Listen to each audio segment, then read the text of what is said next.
Então nós temos essa mecânica que ela vem crescendo, né? O espiritismo, ele vem tendo mais adeptos que vão nessa de que eles vão receber revelações de alguns espíritos, né? A doutrina é a sobrevivência do espírito, né? A pessoa morre, a carne vai embora, mas o espírito ele fica, ele reencarna, enfim. O livro que rege essa doutrina é o livro dos Espíritos de Allan Kardec, que é talvez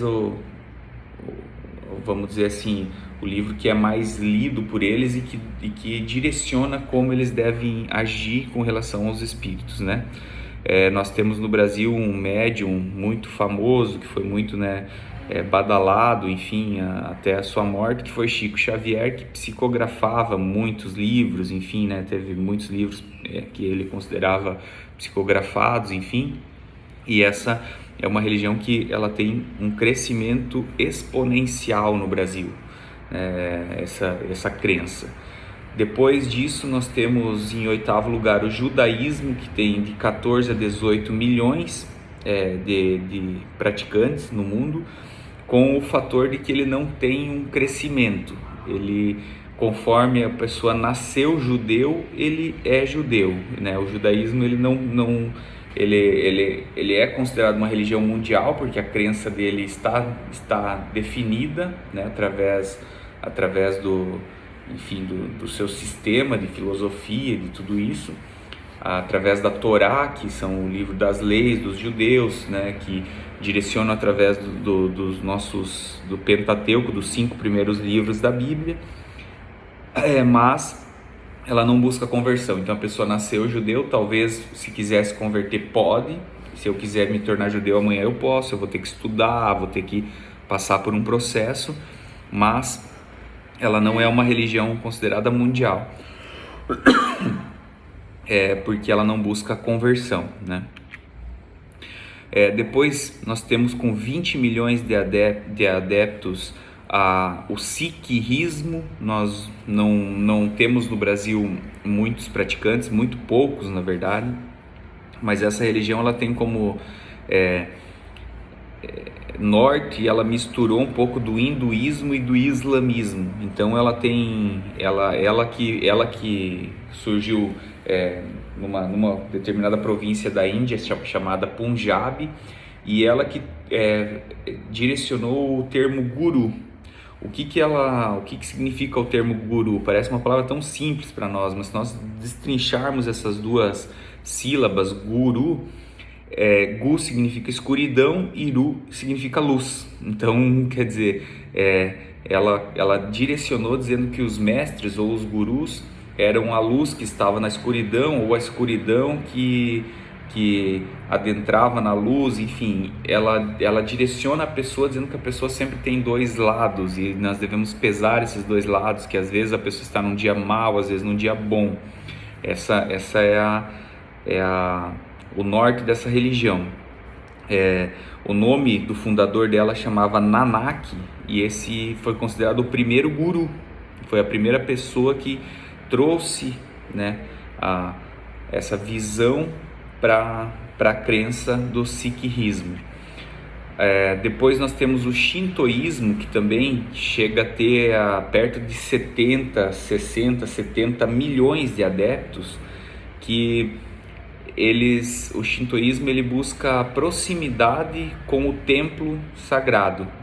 Nós às vezes não conseguimos mensurar essas religiões orientais, porque elas todas são muito parecidas, mas se você adentrar mais a fundo delas, elas têm algumas diferenças, né, na sua prática.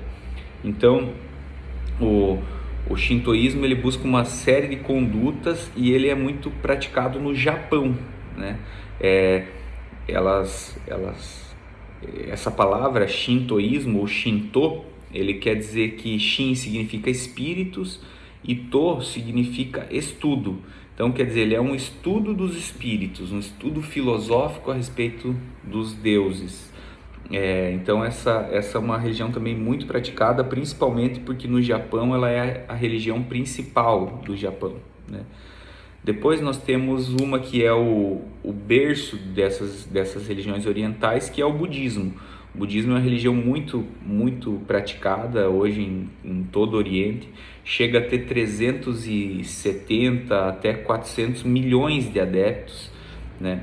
E ela vem nos ensinamentos de Siddhartha Gautama. Quem que é Siddhartha Gautama? É o primeiro Buda, que se tem notícia, vamos dizer assim, né? Que eles buscam nessa religião atingir o Nirvana. O que é atingir o Nirvana? É a pessoa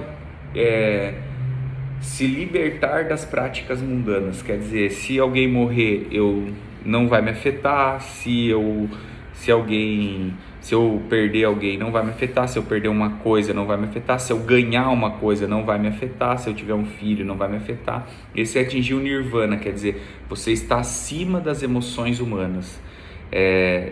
Essa é a busca para aquilo que os budistas acreditam. Então eles oram a Buda por tudo, mas algumas pessoas irão atingir algo que será maior do que o mundo, maior do que os sentimentos humanos, que é o Nirvana. Depois nós temos a religião tradicional chinesa, que também pela população gigantesca da China, ela passa de 400 milhões de adeptos. O que é a religião tradicional chinesa? Ela acaba tendo uma complexidade entre todas essas religiões orientais, né? Ela é um termo assim que não se tem esse termo lá na China, religião tradicional chinesa, mas é um sistema de crenças que difundiu por toda a China, desculpa, porque a China ela passou pelo período da cortina de ferro, então o comunismo abafou todas as religiões e depois abriu só para ela. Então uma geração que morreu crendo em outras coisas, a próxima geração nasceu crendo que só existia essa religião. Então ela tem um sistema dizendo que o teu objetivo é que no futuro nós fôssemos todos uma sociedade feudal. O que é uma sociedade feudal? Como se nós vivêssemos numa tribo em que todos se ajudam, em que cada um tem o seu papel, e esse seria o paraíso na Terra, se todos entendessem que cada um tem o seu papel e exercesse aquele papel daquela forma. Essa é uma religião também muito praticada. Depois dela, com mais praticantes, é o hinduísmo, que ela surgiu no Nepal e ela acaba adentrando em todas essas outras religiões orientais, né? O hinduísmo ele acredita em algumas divindades e ele também tem um sistema parecido com o sistema assim que acredita na tríplice formação, como nós temos, né, a nossa Santíssima Trindade, que é Pai, Filho e Espírito Santo. Eles também acreditam lá que existe um Deus e existe o seu Filho e existe um Espírito que governa a Terra. Então ela tem essa crença, o hinduísmo, e ela tem hoje mais de 900 milhões de praticantes no mundo.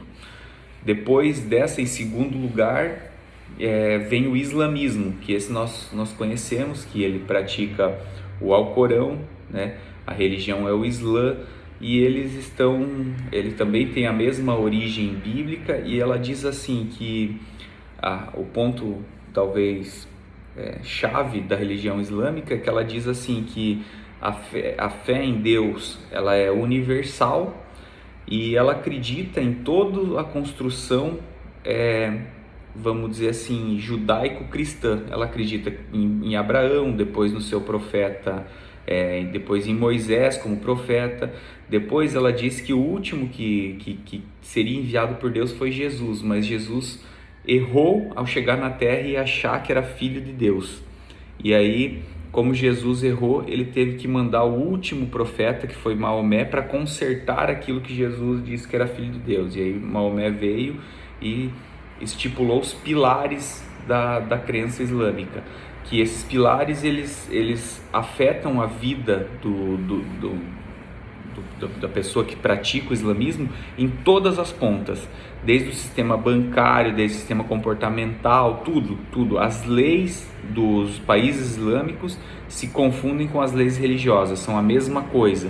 Então, essa é a diferença do Islã. Nós vamos aprofundar isso mais para frente também. E aí nós temos a religião mais praticada no mundo, que é o cristianismo, mesmo com todas as vertentes evangélicas, etc., é a mais praticada. Hoje estima-se que em torno de 2 bilhões e meio de pessoas praticam o cristianismo no mundo. E aí o cristianismo é irrelevante eu começar a estipular aqui, porque nós todos somos cristãos, mas lá na frente a gente vai ver essas vertentes cristãs que existem e é interessante também, né? Eu espero que vocês tenham não sido tão maçante, apesar de ser uma aula um pouco longa, mas na próxima aula eu vou aprofundar um pouco de cada uma dessas religiões e nós vamos entender também algumas coisas a respeito de por que nós cremos da forma que nós cremos, tá? Muito obrigado por você ter assistido, por você estar me escutando. Eu agradeço à professora Valmira pela oportunidade aí e eu conto com vocês na próxima aula, no próximo vídeo, tá? Deus abençoe a todos e eu oro para que Ele esteja protegendo a tua casa, a tua vida, que Ele esteja te abençoando e em tudo aquilo que você colocar as tuas mãos. Amém?